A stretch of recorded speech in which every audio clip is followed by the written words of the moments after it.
Mais non, c'est pas si simple que ça. C'est vraiment pas simple. La perdrix, bon, on sait que c'est nous. Ça, c'est le particulier, on l'oublie pas. Tous les ans, il y aura du vin pour ma clientèle française, ça c'est clair. Donc c'est la tradition et il faut pas qu'on se coupe de ça. À une mise en bouteille, on a oublié de mettre en bouteille un fût. Que ce soit la bouteille transparente ou non métallisée, c'est vrai que sur une table, c'est comme ça.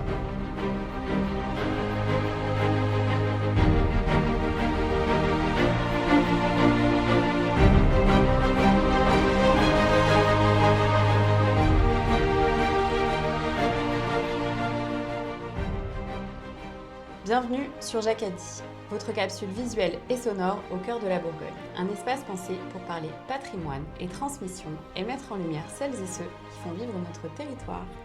Et aujourd'hui, direction Chablis au domaine Perdricourt.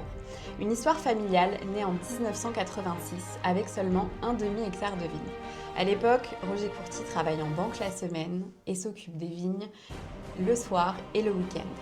À 15 km de Chablis, loin des grandes maisons historiques, le domaine se construit presque en silence. Et cette année, l'exploitation célèbre ses 40 ans d'existence. Cette aventure familiale représente aujourd'hui plusieurs dizaines de milliers de bouteilles, des premiers crus et surtout une vision transmise de génération en génération. Mais derrière le vin, il y a aussi une histoire plus intime, celle d'une famille qui a dû trouver sa place dans un monde où tout semblait parfois déjà établi. Rémi, merci de nous accueillir ici. Donc là, on est au caveau à Chablis. Bienvenue. Merci.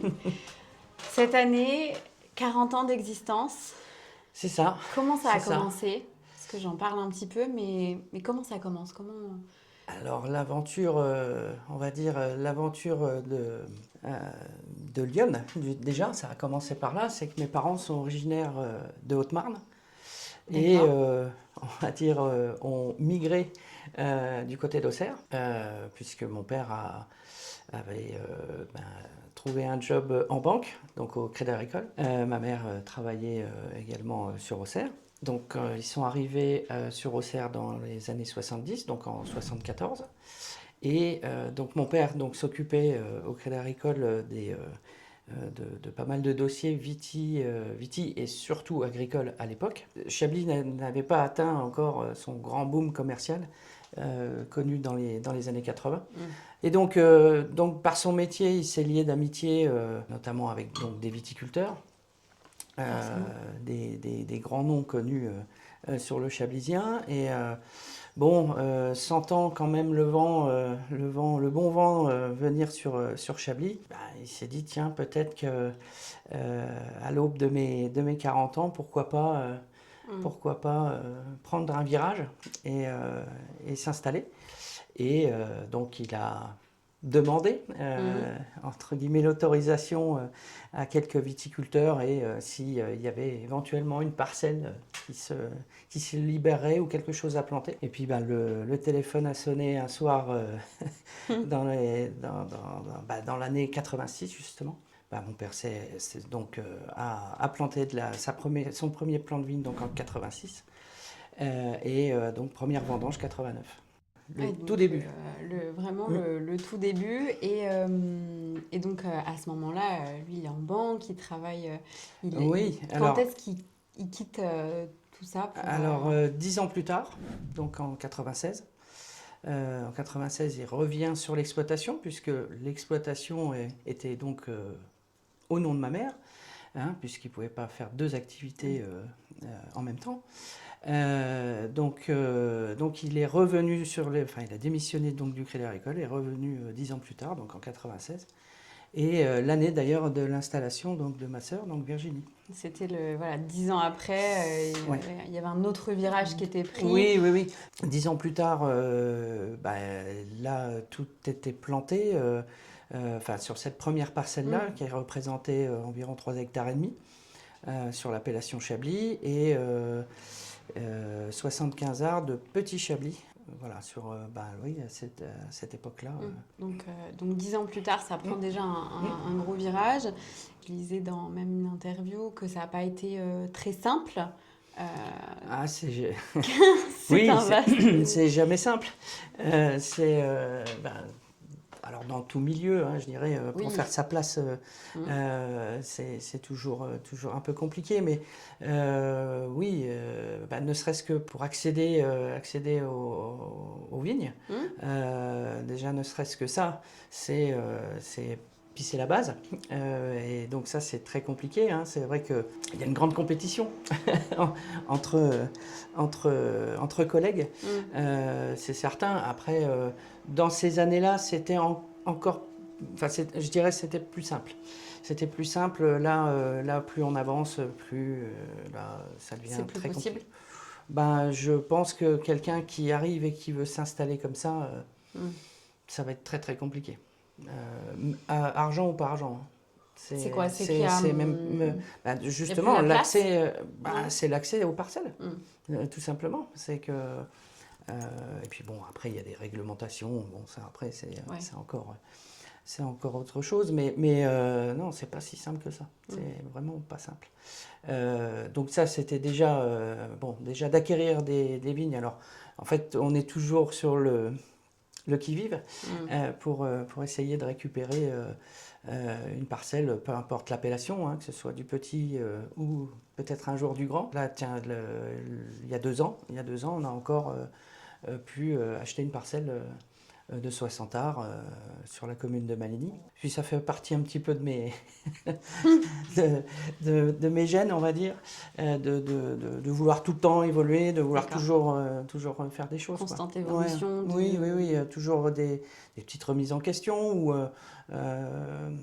voilà, essayer de trouver des fois... bon, là, après, sur la vinification ou même sur tout ce qui est marketing. Voilà.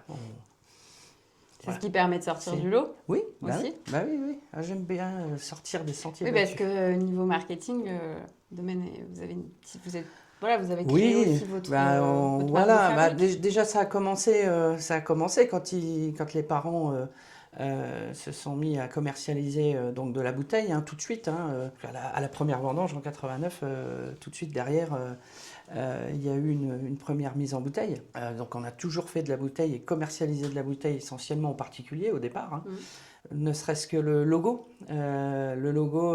Sur Chablis, vous dites la perdrix. On sait que c'est nous. Déjà à l'époque, les parents avaient... après Perdricourt, ça vient de l'association des 2 noms donc, de mes parents. On va retrouver le nom de jeune fille de ma mère, donc Perdrizet, et le nom de mon père, Courty, et le Y se retrouve entre les deux et ça donne Perdricourt. Voilà, c'est... Et la perdrix, du coup, c'était... Et la perdrix, donc ça coule, voilà, Perdricourt, Oui. perdrix, et la perdrix, en fait, la première vigne que mon père a plantée, les anciens appelaient ça la vallée aux perdrix. Donc c'est dans une commune... donc à Bennes. Et voilà, donc en plus il était chasseur, donc bon, voilà, tout était lié. Voilà, ça coule. Ça coulait de source dès le départ, quoi. C'est ça. Et voilà, donc il fallait créer autre. Enfin, il a voulu avoir un logo que personne entre guillemets sur Chablis n'avait. Et voilà, sortir de la grappe de raisin et du pressoir, voilà, pour changer un petit peu les choses. Et puis même sur ses formes d'étiquettes, à l'époque, il avait une forme d'étiquette qui existait, mais qui était très peu courante. Et ensuite, qu'est-ce que vous avez fait de différent? Parce qu'au départ, il y avait quand même cette différenciation. Déjà, alors à l'époque, beaucoup de vins de Chablis n'étaient pas élevés ou vinifiés en fût de chêne. Donc dès le départ, mon père a commencé à vinifier en fût de chêne, en verre et contre ses pairs. Et voilà, donc il avait, comme il n'avait qu'une seule appellation, ça lui faisait 2 vins à proposer, un vin vinifié en cuve et l'autre en fût. Donc voilà, tout de suite. Tu dis en verre et contre ses pairs, c'est-à-dire qu'un Chablis, c'est pas vinifié en fût. Voilà, c'était comme ça. Voilà, pourquoi tu t'embêtes à faire ça et alors, c'était pas du tout ou très peu développé sur Chablis. Alors, il y a cette raison-là, on va dire. Il y a le coût, bien sûr, parce que c'est des fûts, on les remplace quand même régulièrement, alors qu'une cuve inox, Si on ne la casse pas, Oui, bien sûr. elle fait toute la carrière, quoi.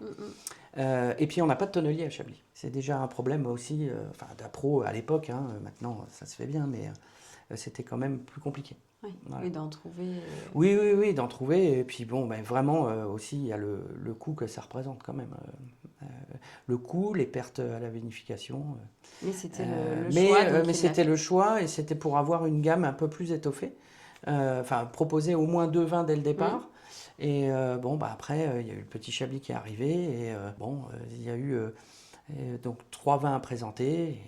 Et voilà, après. Ça s'est envolé gentiment et puis tout en récupérant ou en trouvant des parcelles. Des parcelles au fur et à mesure, Ouais, en fait. ouais. L'idée, c'était ça, c'était Ouais. de pas forcément avoir beaucoup au départ parce que vous avez eu ce que vous avez pu, surtout Oui, ce qu'il y oui. avait de disponible. Oui, et puis, puis après, donc, ce que je disais tout à l'heure, hein, d'être en constante évolution systématiquement, quoi.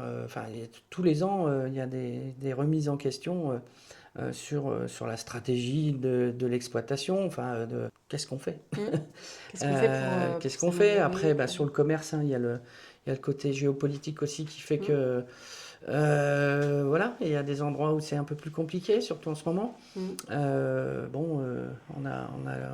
y a l'Ukraine, après il y a le Moyen-Orient qui coince aussi en ce moment, même si c'est pas les meilleurs clients, hein, on est bien d'accord, mais ça met quand même le bazar dans toute la logistique, dans Bien tout sûr. ça. Donc, Parce qu'aujourd'hui, vous partez tout de suite à l'international. Comment Alors, ça se développe à ce niveau-là? au tout début, c'est les particuliers, hein, ça c'est clair, hein, c'est les visites de cave, c'est les salons aussi, hein, de se déplacer partout en France, c'est obligatoire de passer par là. Et d'ailleurs, c'est pour ça qu'on a 2 points de vente, hein, donc on a à Montigny-la-Relle et donc ici à Chablis. Ça, c'est le particulier, on l'oublie pas, parce que si on a bien démarré, c'est quand même grâce à eux. Le marché France, surtout, je tiens à cœur ça. Tous les ans, il y aura du vin pour ma clientèle française, ça c'est clair. J'aime autant réduire la voilure à l'export pour ne pas... si on a deux caveaux et qu'on n'a pas de vin à vendre, c'est ridicule. Là, ça me... C'est important d'entendre, et je trouve que ça fait du bien à entendre de se dire que on n'oublie pas déjà par où on a commencé. Et puis ce serait dommage aussi. Oui, bien sûr, tout ce l'export. serait dommage. En plus, je suis consommateur de vin aussi. J'essaye de chiner des vins d'autres appellations, bien sûr. Mais moi, ça me rend dingue de voir certains villages viticoles où les caves sont fermées. C'est pas possible. Parce que les gars, ils vendent tout à l'export. Alors, c'est sûr, c'est une tranquillité, hein, mais moi, je comprends pas ça. Mais, Non, parce que c'est... voilà. Alors, au-delà de c'est par où vous avez commencé, oui, mais c'est notre patrimoine. Bien sûr. Donc, si on envoie tout et qu'on ferme toutes les caves, comme tu le dis, on touche plus ce qu'il y a autour de nous. Et donc, du coup, ça. Puis vous faites... C'est ça. Je trouve ça dingue qu'on ne puisse pas accéder à ça. Et voilà. Donc, et puis, il faut surtout pas oublier d'où on vient, hein, c'est certain. C'est grâce à cette clientèle-là qu'on est arrivé on va dire à ce niveau-là maintenant. Et puis c'est très bien de pouvoir parler du Chablis même à l'international, mais il faut qu'on puisse quand même encore en avoir à boire aussi et pouvoir en proposer autour de nous. Oui. Parce que c'est quand même important. Oui, parce que la bulle bourguignonne dans sa globalité fonctionne très très bien, mais plus ça va, devient de moins en moins accessible, ne serait-ce que par rapport au prix. On va pas citer d'autres appellations, mais c'est vrai que quand on descend un petit peu plus bas, notamment en Côte d'Or, c'est intouchable. Et tout par l'export, et c'est triste. Oui, parce qu'on a envie de boire du bon vin, mais il faut pouvoir aussi se le permettre. C'est une réalité aussi aujourd'hui. C'est un luxe, oui. Une réalité faut pouvoir se permettre de pouvoir acheter une bouteille, parce que même si c'est du occasionnel pour un repas ou pour offrir, qui aujourd'hui est en capacité effectivement de mettre certains prix dans des bouteilles. Oui. Après, il faut rester effectivement dans le côté accessible. Tout a un prix, hein, c'est certain, mais après c'est quand même une tradition une tradition française d'avoir toujours du vin à table, bien sûr. ne serait-ce que par ses croyances. Donc c'est la tradition et il faut pas qu'on se coupe de ça. Il faut Vous pouvoir... proposez plusieurs gammes, vous, au domaine. Oui. Ça fait partie aussi du process de se dire que c'est important de pouvoir aussi le Il y en rendre a pour, accessible à voilà, tous voilà. et pouvoir toucher tout le monde. Oui. Autant sur de l'export que sur quelqu'un effectivement qui Tout à fait. veut se faire plaisir, boire du vin, parce que c'est aussi les premiers clients quand même. Bien hein. sûr, Donc, oui, c'est les premiers clients et aussi surtout une clientèle des fois jeune, on va dire dans la vingtaine. C'est très important qu'ils puissent pouvoir accéder, qu'ils reviennent à des choses français en France. c'est ça. Des bonnes valeurs, pas trop s'éloigner. Effectivement, même si l'export, c'est une réalité, représente une bonne partie De plus en plus, oui. Mais comme je disais, c'est que il y aura toujours du vin pour nos particuliers. Quoi qu'il se passe, même quand on ait des problèmes climatiques, quand on est... il y aura toujours du vin pour nos clients français. C'est important parce que...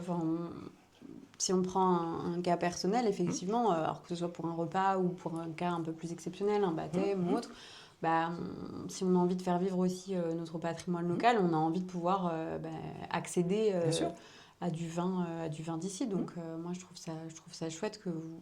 Et vraiment, on sent du coup que vous voulez toucher tout le monde et continuer de toucher les particuliers, quoi. Donc ça, c'est super important, tout en continuant, vous, d'évoluer, par contre. Oui. Donc ça prouve important. aussi que Et c'est en faisable. plus, on a habitué notre clientèle à avoir, entre guillemets, de la nouveauté assez souvent. Ça passe par le marketing parfois, ça passe par des cuvées aussi différentes, ou proposer une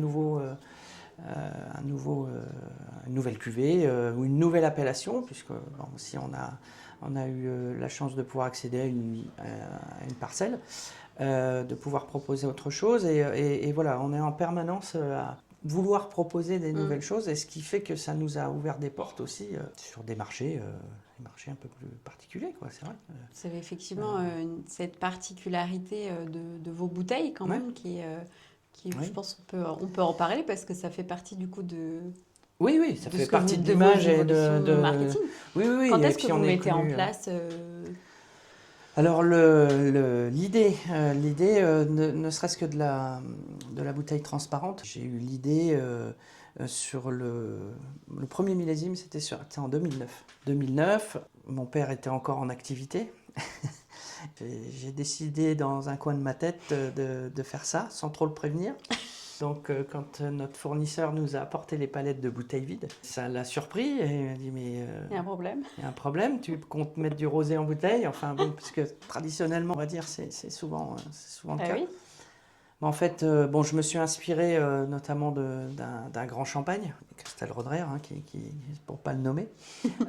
Et du coup, je dit pourquoi on ne mettrait pas donc un vin blanc, un chablis dans une bouteille transparente. Donc premier millésime 2009 comme ça, on avait fait 2000 bouteilles et maintenant on est entre 6 et 7 000 bouteilles par an, puisque c'est une seule et unique parcelle, donc on ne peut pas non plus augmenter, mais voilà, donc on l'a développé en Magnum, en Géraud. Et voilà, donc déjà là, ça avait commencé, on était sorti de la bouteille traditionnelle. Donc déjà, ça avait interpellé. Vous êtes le seul à faire ça à l'époque Alors à l'époque, j'étais le premier. Après, ça, c'est des choses qu'on ne peut pas bloquer. Donc forcément, après, c'est comme m'avait dit un collègue viticulteur, mais d'une autre région, il m'a dit de toute façon, le singe imite l'homme. donc voilà. C'est comme ça et que c'était une bonne idée. Au final, c'est ce qu'il faut se dire. Bien sûr. Et puis, alors il y a eu dans un premier temps, avant cette fameuse bouteille-là, il y a eu les étiquettes aussi qui ont évolué. Donc on avait fait le pari du choix des couleurs. C'est-à-dire qu'il y a donc le bandeau, là en l'occurrence il est marron. En fait on a une couleur par cuvée. Voilà, on va retrouver le jaune pour le petit chablis, vert pour les chablis, marron pour celle-ci, et les premiers crus en gris et grands crus noirs. Donc déjà là, on avait bousculé un peu Virginie. On a fait ça ensemble. C'est vrai qu'on avait un peu bousculé, bon, déjà les codes et puis nos parents avec ça. Ouais. Donc ça a été dur à accoucher. Après les bouteilles, les étiquettes. Ouais, voilà. Donc voilà, et puis bon, donc. Mais vous avez réussi. Vous étiez convaincu aussi de ce que vous vouliez proposer. Ah, si on commence à faire des choses et qu'on n'est pas convaincu, ça ne va pas le faire. Bien sûr. Pour quoi que ce soit d'ailleurs. Mais par contre, ça me prouve aussi que quand on est convaincu et qu'on est sûr de ce qu'on fait, on y va. Ah oui. Pourquoi pas? C'est ça. Donc les étiquettes. C'est ça, les étiquettes, ensuite la bouteille, et puis bon, bien après, les bouteilles métallisées. Hein, donc là, j'avais vu le projet bien avant, mais premier millésime, donc 2012, donc sur la bouteille cuivrée. J'avais ça en tête depuis à peu près 2005-6. J'avais vu ce concept qui n'était pas du tout sur des bouteilles de vin au départ. C'était plutôt destiné sur des flacons de parfum. Donc je me suis rapproché de fabricants. Et à l'époque, c'était horriblement cher. Ça l'est toujours, hein, mais beaucoup moins quand même. Voilà, on s'est tenu au courant pendant presque 7-8 ans, toujours avec l'idée de faire une cuvée comme ça. Par contre, j'avais l'idée du contenant, mais le contenu, je ne l'avais pas vraiment, parce qu'il fallait quand même... fallait que ce soit complètement atypique, ben oui. aussi bien extérieur qu'intérieur. Donc, l'idée de la vinification de cette cuvée-là, donc la base, c'est la cuvée élégance, mais en vieille vigne, mais là par contre vinifiée en fût à 100% et pendant 24 mois. Et en fait, l'idée de vinifier pendant 24 mois en fût, c'est juste qu'à une mise en bouteille, on a oublié de mettre en bouteille un fût. D'accord. Bon, il fallait de l'atypique, voilà. Donc ça, c'était Roger Courty a encore frappé. Donc voilà. Et le jour de la mise en bouteille, puisque c'est un prestataire qui vient nous mettre en bouteille, on n'allait pas tout remettre en route pour 300 bouteilles, ce que fait un fût, 304 exactement. Bon, alors on a laissé ça en fût, ça faisait déjà 1 an que c'était dedans, c'est resté 1 an supplémentaire. Et plus on le goûtait, plus c'était bon.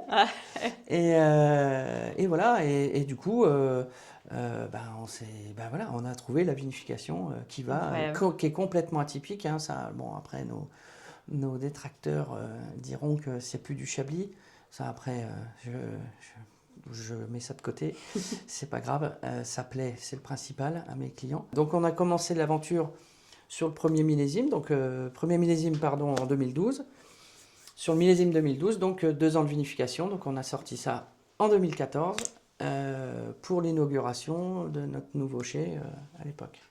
Alors, c'était pas du tout calculé, mais ça s'est fait comme ça. Ça s'est fait comme ça. C'est que c'était aussi le bon moment, que tout tombait.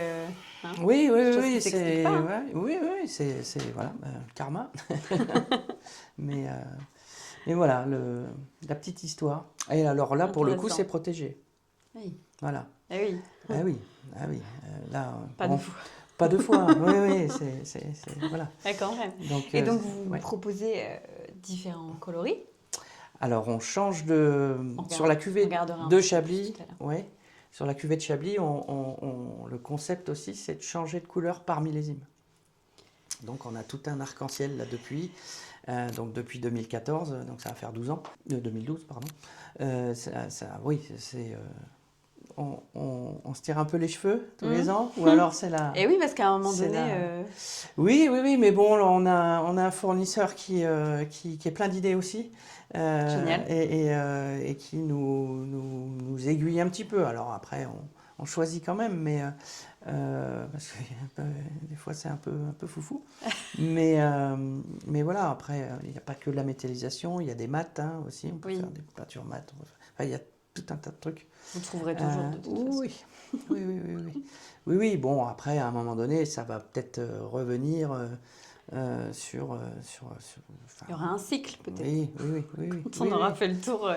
Bah oui, oui, oui, oui, ça reviendra. Alors après, on a fait donc une cuvée en premier cru. Donc là, c'est sorti peut-être 10 ans après la première. Et donc en premier cru, mais par contre là, la couleur est figée. Alors je voulais pas moi au départ partir sur le côté or, Mhm. bling bling, voilà, le côté doré, enfin cliché quoi. Mhm. Et en fait, c'était à la demande d'un client qui, au tout début, je lui ai dit, je vais faire une collection en premier cru, et elle me dit, ah ben, faut que je goûte ça. Bon, ok, donc il est passé, il est venu goûter sur fût. Et bah, il m'a quasiment tout pris, quoi. Et encore, il voulait tout prendre. Mais il m'a fait faire des flacons tiens, de 6 litres, même des 12 litres. Mais il les voulait dorés. Alors, bah, je lui ai fait dorer, Mhm. hein, c'est tout. Hein. Et j'en ai gardé quelques-unes quand même pour quelques clients. Et puis au final, bah, ça plaît. Donc bon, bah, Bon. et bah, on reste comme ça. Et puis c'est tout. Ça naît comme ça pour un client, du coup, la couleur. Voilà. La Il y couleur. a toujours or. une raison quelque part. C'est super intéressant parce que là, du coup, effectivement, encore une fois, on se différenciation complètement déposée comme ça. Ah bah oui, oui, Voilà, oui, il faut là, assurer aussi ce bon, qu'on. ben oui, il y a le côté, bon, voilà, on a Bah, c'est innové, c'est une chose, mais bon, il y a le côté quand même financier, quand Bien même, sûr. hein, de tout ça, hein, parce que bon, d'avoir des vins qui sont stockés, et vinifiés pendant 2 ans, ça a un coût, en plus en fût, donc encore un coût, et de fabriquer ces bouteilles-là, bon, voilà, enfin, sur une bouteille normale, on est 10 fois plus cher sur une bouteille vide. Donc c'est quand même pas rien. Faut protéger un petit peu tout ça. Bien sûr. Donc c'est normal. on a déposé le concept sur l'appellation en accord avec le fabricant, bien sûr. Donc ça va du petit Chablis jusqu'au Chablis Grand Cru, une bouteille métallisée. Voilà, c'est nous. Bon. Point. Et il faut de toute façon, parce que innover c'est bien, prendre des risques c'est bien, entreprendre, mais il faut quand même respecter le travail qu'il y a derrière. Bien sûr, oui, oui. Et voilà, vous Oui, avez une idée, oui, il faut le. et voilà. Bon, après, c'est des petits volumes, hein, c'est pas non plus mais c'est ce qui fait justement le charme aussi. Et voilà, il ne faut pas s'amuser à vouloir en faire des quantités industrielles. Déjà, je ne pourrais pas. Et en plus, ben voilà, faut que ce soit confidentiel. C'est des petites cuvées, voilà, c'est au grand maximum, c'est 1200 bouteilles. Donc ça paraît beaucoup, mais c'est tout petit en fait. Ça dépend des millésimes, mais on fait entre 50 et une centaine de Magnum et 6 Jéroboam. Donc c'est vraiment... C'est quand même une grosse rareté aussi, hein, ce qui bah permet oui. aussi Oui. pour le client, il y a ce côté. Oui, oui, oui, oui, oui, oui, d'avoir quelque chose de complètement exclusif, quoi, au final. Et puis, c'est vrai que d'avoir une... Moi, je trouve... Alors, il y en a qui trouvent ça pas beau, hein, ça, après, c'est chacun, hein, le goût, les couleurs. Que ce soit la bouteille transparente ou même métallisée, c'est vrai que sur une table, c'est quand même sympa. C'est sympa, on T'as le voit pas partout, donc Non, bah non. c'est appréciable aussi, ça attire l'œil. Enfin, voilà, c'est. Et c'est une On très sort du belle lot. carte de visite parce que c'est Eh vrai oui. que ce genre de bouteilles-là, personne ne les jette. Mais non. Enfin, les mettre Non, au non. verre. Donc elles trônent toujours quelque part, que ce soit dans la cuisine Bien ou sûr. dans la cave ou Parce que en déco. c'est atypique, c'est Ouais. joli, ça donne envie, voilà, donc on s'en sert de déco. Je confirme. Je confirme. Vous faites aussi de la personnalisation. Oui, oui. C'est On quelque va- chose que vous avez développé à la demande d'un client. Ça, oui. Enfin, on a toujours fait un petit peu de personnalisation. Alors avec ces époques, hein, ça allait de la peinture fait par un peintre, hein, tout simplement. D'accord. Bon, c'était très bien déjà à l'époque, hein, Bien sûr. voilà, c'est tout. Après, jusqu'aux étiquettes qui étaient imprimées, voilà, on faisait un petit peu de personnalisation. Et puis là, donc, là maintenant, on s'est équipé du matériel qu'il faut pour faire vraiment de la personnalisation à base de transfert. Ouais, on va jusqu'au bout et on fait tout ce qu'on veut maintenant, n'importe quel logo. Alors là, on fait. Bon, il y a toujours le monde de l'automobile qui est jamais très très loin. Bon, c'est une petite passion déjà de mon côté. Et c'est vrai que on a quelques concessions qui nous font confiance là-dessus. Et notamment quelques marques, hein, bien sûr, et ça va de Renault jusqu'à Ferrari, quoi. Donc c'est quand même sympa de se comparer à des entités pareilles, quoi. Donc voilà. Et en fait c'est une gamme dans la gamme et ça nous tire tout vers le haut, en fait. Ça nous a toujours, enfin du moins au départ, c'est ce que ça a fait. Voilà, ouais, c'est une autre aventure. Oui, c'est ça. Où est-ce qu'on peut retrouver vos vins? Parce que je sais que... Où est-ce qu'on peut retrouver nos vins? Ici, au caveau Chablis. Oui, à Chablis, oui, au caveau, oui. Le caveau de Chablis qui est tenu par ma sœur, donc Virginie. Et il fait frais, hein, donc quand il ouais. fait chaud, Ouais, on est bien là. c'est un bon endroit si on il veut fait 30 venir. dehors, là, donc c'est vrai qu'on est bien. D'ailleurs, ça c'est une des dernières acquisitions. Et oui, parce qu'au départ... ce caveau, tout ce bâtiment, on l'a récupéré, on l'a acheté. Donc en 2020, on a eu les clés le 14 août 2020, exactement.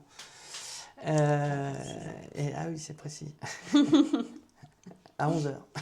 Ah oui, jusque-là, Oui. ça marque. Ben oui, parce que Mais bon, c'est normal, c'était un projet, c'était encore un projet, c'était dans les tiroirs quand même, un jour arriver à Chablis, d'avoir un point de vente ou quelque chose à Chablis.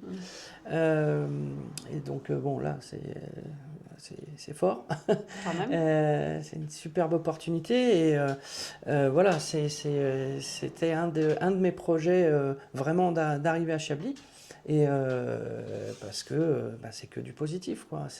Voilà, on touche une autre clientèle, une clientèle de beaucoup de touristes évidemment, mais même française, hein, qui vient à Chablis pour acheter du Chablis. Alors que à Montigny, c'est une autre ambiance complète. Là, c'est pour ainsi dire tout neuf, hein. Bon, ça a un petit peu plus de 12 ans maintenant, mais c'est nos clients locaux et professionnels On qui est viennent plus là-haut. sur l'aspect particulier touristique ici oui, et oui. sur l'aspect Oui. pro ou locaux. Oui. Voilà, donc c'est une très belle acquisition et d'autant plus que Virginie est revenue dans la partie. Elle fait partie du projet. C'est le projet. Et voilà, donc, et puis j'ai un double des clés, mais c'est elle qui a les clés, ici. C'est une continuité familiale toujours. Oui, c'est important. C'est important. Et puis en plus, bon, je veux dire, l'exploitation, elle la connaît. Enfin, il n'y a pas de. Voilà, elle sait raconter l'histoire aussi. Oui, forcément. Elle ne veut pas se montrer, mais. Mais ça ne veut pas dire qu'elle n'est pas présente. Tu arrives au domaine en quelle année? Alors moi, je suis revenu après mes études au lycée viticole de Beaune. Je suis revenu en septembre 2001 en tant que salarié. Donc j'ai été le second, on va dire, de mon père. Voilà, et puis donc premier début d'installation en 2007, 15 jours avant mon mariage avec Céline. Et voilà, donc ça a démarré comme ça. Et puis maintenant, je suis tout seul au gouvernail. Et c'était une évidence pour toi? Au départ, non, sincèrement, non. Bon, quand on a 14, 15 ans, 16 ans, on pense plus à faire des bêtises plutôt que à traîner et à faire autre chose, quoi. Non, c'est vraiment, oui, où c'est revenu quand je suis arrivé, ouais, on va dire la deuxième année au lycée viticole. C'est vraiment là où ça a pris son sens. La maturité aussi. Oui, il y a eu un peu de ça quand même. C'était long, mais on y est arrivé. Il faut être honnête, non, c'était pas une évidence au départ. D'accord. Et tu fais ta première vinification en 2007, c'est Oui, ça? ouais, c'est ça. Dès le départ, tu montres que tu dans le ventre, puisque coup de cœur. Oui, on a eu la chance, oui, d'avoir eu ce coup de cœur au Guy d'Achette en 2007, oui, effectivement. Mais il y avait eu déjà un coup de cœur avant, en 2003. C'est toujours gratifiant. Moi, je ne suis pas un chercheur de médailles ou de concours en particulier. Me comparer avec les autres, je ne vois pas pourquoi le copain d'à côté ferait des mauvais vins, soit goûté par des personnes qui... Voilà. Enfin, j'adhère pas au truc. C'est pas mon truc. Mais bon. Mais c'est quand même gratifiant. Voilà, à l'époque, on faisait aussi, hein, puisque faut se faire connaître et tout ça. Donc, mon père a toujours fait des concours depuis le départ. Hein. Bon, ça permet aussi de se régler aussi... on va dire, de se dire, tiens, on est dans le haut du panier. Sur ainsi dire, je fais quasiment plus de concours, mais je fais plus de concours, on fait que le guide Hachette maintenant. Voilà, on emmène du petit Chablis et du Chablis et ça s'arrête là, et c'est bien. Et donc, presque 20 ans après, cette première vinification, où est-ce qu'on est Donc, toujours au guide Hachette? Oui, oui. Là, sur je ne sais plus quel millésime c'était, 2023, je crois. On a eu 2 étoiles au guide Hachette. Oui, sur le guide 26. C'est qu'on est encore sur la bonne autoroute, là. C'est bien. C'est bien.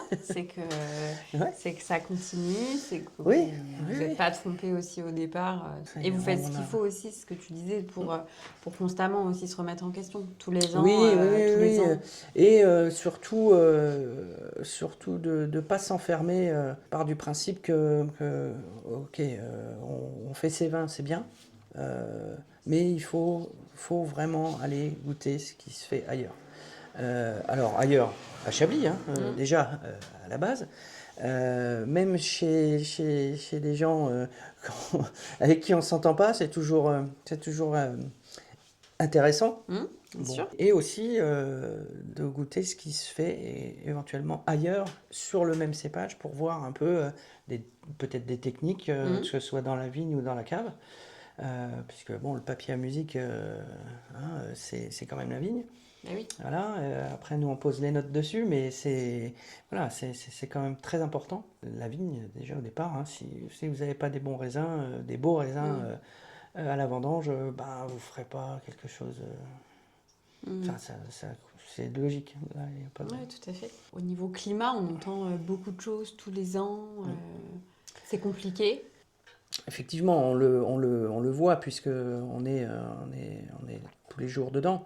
Moi, ce que j'essaye de faire, c'est plutôt m'adapter plutôt que d'essayer de lutter. Tout ce qui est notamment pour la protection contre le gel. Parce qu'on a encore cette année, hein, on a encore eu des gelées de printemps, des gelées blanches très fortes. Bon, voilà, j'essaye d'adapter plutôt la conduite culturelle que d'essayer de chercher à lutter constamment. Qu'est-ce que vous mettez en place là, je suis en train de mettre en place, d'essayer de tailler le plus tard possible. Plus vous taillez tard, plus vous avez une reprise végétative tard. Et donc, vous pouvez éventuellement traverser le côté des gelées, du moins. Donc, j'essaye de former, de former une équipe pour tailler le plus tard possible, pour commencer éventuellement à tailler, si c'était possible, au moins mi-février. Maintenant, on va flirter avec les 18 hectares, donc si on a un laps de temps de, allez, on va dire 2 mois, gentiment 2 mois, là, il faut une vingtaine de personnes, voilà. Alors, ça a un coût, c'est certain, hein. Puis la taille, c'est quand même... ce qui va conditionner ton millésime, donc c'est très important. Donc il ne faut pas mettre n'importe qui. Donc en fait, ça a un coût, c'est certain, mais par contre, on fait une économie de main-d'œuvre à la vendange, puisque on fait un petit peu de prestations pour des copains à côté, donc on vendange et on presse à peu près 21 hectares. Et on n'est que 5.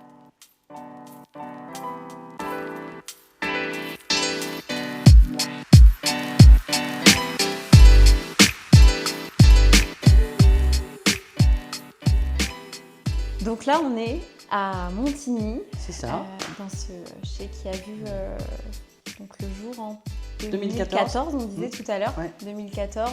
Il y avait un besoin d'agrandir, Oui, oui, puisque à l'origine, à la création, donc en 86, c'était donc chez mes parents qui habitent donc juste en face. Il y a toujours d'ailleurs la cuverie d'origine, le caveau de réception d'origine et la cuverie.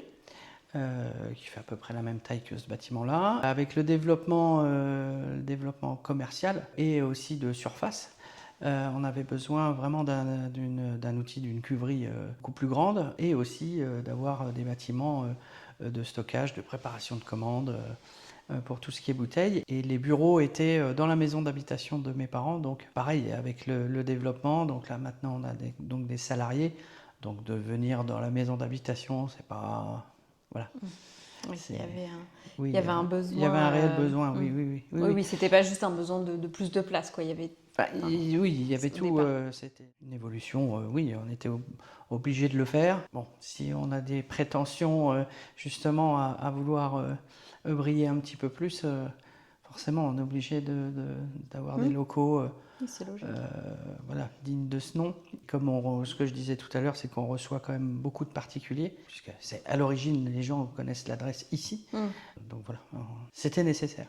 C'était aussi logique, effectivement, au plus on avance et on évolue, au plus il faut faire évoluer aussi le côté praticité dans le quotidien, quoi. Oui, c'est logique. Oui, complètement. Et puis bon, c'est pareil, j'ai ma maison d'habitation qui est attenante au Chez, donc voilà, c'est quand même... on a son outil de travail qui est juste à côté de chez soi. Ça a beaucoup plus d'avantages que d'inconvénients. Bien sûr. C'est vrai que on est tout le temps quelque part un peu au boulot, mais enfin bon, c'est agréable quand même. Oui, puis c'est beaucoup plus confortable, de toute façon. Oui. C'est une fierté, j'imagine, aussi de voir l'évolution là où. Oui, ça a quand commencé en bon, face. je suis pas trop à regarder dans le rétro, mais enfin, du moins pour le moment, on verra à la fin de la carrière ce que j'aurais réussi à faire, mais ça reste quand même une fierté de aussi bien l'acquisition à Chablis que quelques vignes, et notamment ce bâtiment-là aussi. Là, c'est une construction, donc c'est sorti quand même de ma petite tête, et voilà. Après, oui, il y a 2-3 petits points améliorés, mais bon, comme j'avais dit à l'inauguration, quand j'avais fait mon discours d'inauguration, j'avais dit j'espérais qu'un jour ce serait trop petit. Et c'est le cas, c'est trop petit. Ouais, ça y est, on a. Bon. Donc c'est qu'on évolue aussi, donc voilà. Mais là, ça devient, ouais, c'est un peu la crise du logement, malheureusement. Enfin, malheureusement. Et, et donc ça veut dire que vous réfléchissez, vous allez avoir le besoin de. Oui, un moment clé dans très peu de temps. Sur de l'acquisition de surface supplémentaire, et commercialement, on a tout ce qu'on a mis en place depuis des années porte ses fruits vraiment, notamment l'export, parce que bon, on a développé quand même beaucoup ça aussi de l'autre. Voilà, il y a les deux facettes. On est présent environ dans 15 ou 16 pays, et on a des demandes de plus en plus. Alors après, on ne fabrique pas d'électroménager, mais voilà, il va y avoir un moment où il va y avoir des limites, même si on a créé une structure de négoce en parallèle pour acquérir des volumes supplémentaires qu'on ne produit pas nous. De toute façon, je pense qu'effectivement, c'est pallier aussi quand on veut plus à un moment donné. Voilà. Mais tant mieux. Ça va avec, oui, bien sûr. Oui, vaut mieux que ce soit comme ça que de se regarder dans le fond des yeux, dans le blanc des yeux, pardon, et de se dire mince, qu'est-ce que je vais faire de mes vins, quoi. C'est clair. Tu disais justement aussi à cette inauguration que c'était déjà à l'époque une revanche un petit peu, et il y avait ce côté voilà, on est fiers sans regarder dans le rétro, mais en tout cas on est fiers quand on voit ce qu'on fait. Oui, parce qu'il y a eu quelques années de difficultés, sur une période de 3 ans, mais ça me paraissait beaucoup plus long, où on a failli presque pas tout à fait disparaître quand même. Donc il a fallu se retrousser les manches et voir et faire différemment. et voilà, donc on va dire 3 ans, oui, en 2010-2011, on était presque en rupture et 3 ans après, on construit le chai. Donc ça peut, voilà. Alors après, je suis conscient quand même que ça peut aller très très vite dans l'autre sens. Ça peut aller vite aussi dans l'autre, mais vraiment. Alors c'est ça qui fait la passion du métier aussi, parce que c'est vrai que le matin, on peut être dans ses vignes, comme on peut être le soir en train de vendre son vin, en passant par la comptabilité en début d'après-midi. Enfin bon. Et puis voilà. Après, t'as le commerce aussi qui est intéressant. Moi, j'aime les gens, donc après, c'est vrai que voilà, c'est des rencontres, c'est des, voilà. Qu'est-ce que tu préfères? En numéro 1, je suis plus sur la vinification. C'est vraiment ça qui me plaît, parce que chaque année, chaque approche est différente. Chaque millésime a sa particularité, même si on est en monocépage, c'est que du chardonnay, donc on pourrait se dire c'est tout le temps pareil, mais en fait non. On a les effets de millésime, puisque voilà, chaque millésime a vraiment son identité. Donc une vinification, vraiment, c'est pour ainsi dire de la cuisine, mais voilà, c'est jamais pareil. C'est jamais pareil.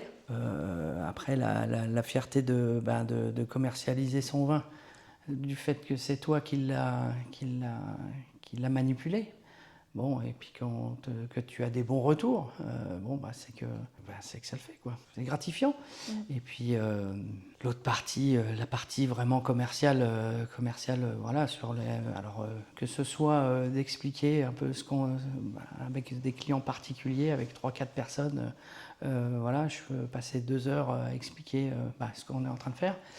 À côté de ça, d'être au téléphone avec un gros importateur et à jouer au petit commercial, mais c'est toujours sympa. Et la vision sur ce domaine, parce qu'on ne regarde pas trop dans le rétro, donc ça veut dire qu'on regarde...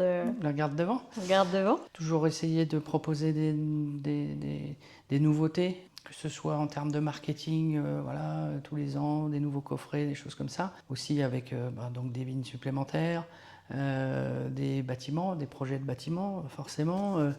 Donc de l'évolution, c'est vraiment... après, ce qui passe, on le prend. Puis, on essaye de le prendre. Des fois, ça marche, des fois, ça marche pas. Comme dit l'adage, c'est que ça ne devait pas se faire. Après, j'ai ma femme qui est viticultrice également, qui a son propre domaine. C'est une création aussi. C'est à peu près la même histoire. Il y a 1 an de décalage, mais on ne travaille pas ensemble, du moins pour le moment. Ça viendra peut-être ou ça viendra pas. Mais moi, j'ai quand même dans un coin de ma tête, je voudrais bien qu'on arrive à travailler un petit peu ensemble.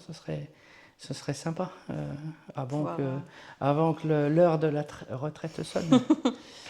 Oui, de pouvoir regrouper. Oui, c'est de l'évolution. Bon, je pense que l'image, on l'a, par nos bouteilles, par tout ça, je pense que c'est fait.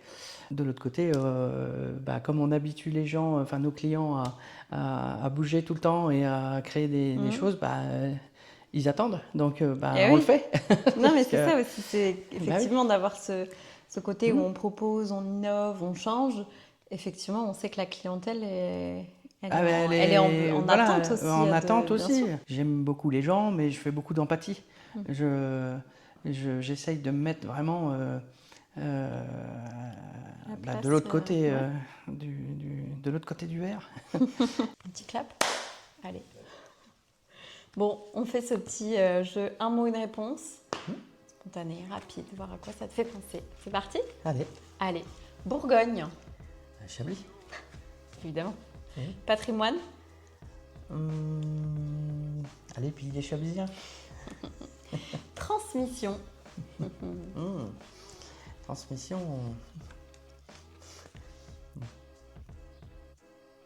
Difficile. Non. Non, non, transmission. Ouais, enfin, moi je pense à mes enfants quand on parle de ça. Ouais, Mais oui, oui, oui. c'est pas forcément un mot, hein, Mmh. on a le droit en fait. Je pense à mes enfants, voilà, à la Bien, transmission. monsieur. On a déjà Bien, démarré. bien, bien. C'est déjà bien. Et dans quel sens les enfants t'aimeraient transmettre partie de ce domaine? C'est certain. Oui, ça serait magique. En plus, alors, elles ont la chance d'avoir une maman viticultrice aussi, donc voilà, il y a deux jouets à disposition. J'espère qu'elles accrochent. Oui, alors après, évidemment, hein, elles feront ce qu'elles voudront, ça c'est certain. On va essayer d'aiguiller un peu, mais enfin, on va pas forcer les choses parce que ça marchera pas sinon. Non, je pense. Vigne. Vigne, c'est une date. passion. Bon, après, Passion. bah oui, Ok. oui, oui, oui. S'il n'y a pas de vigne, il n'y a rien. Partage. Partage. Bah, oui, partage. Le vin, c'est le partage. Il y a le partage aussi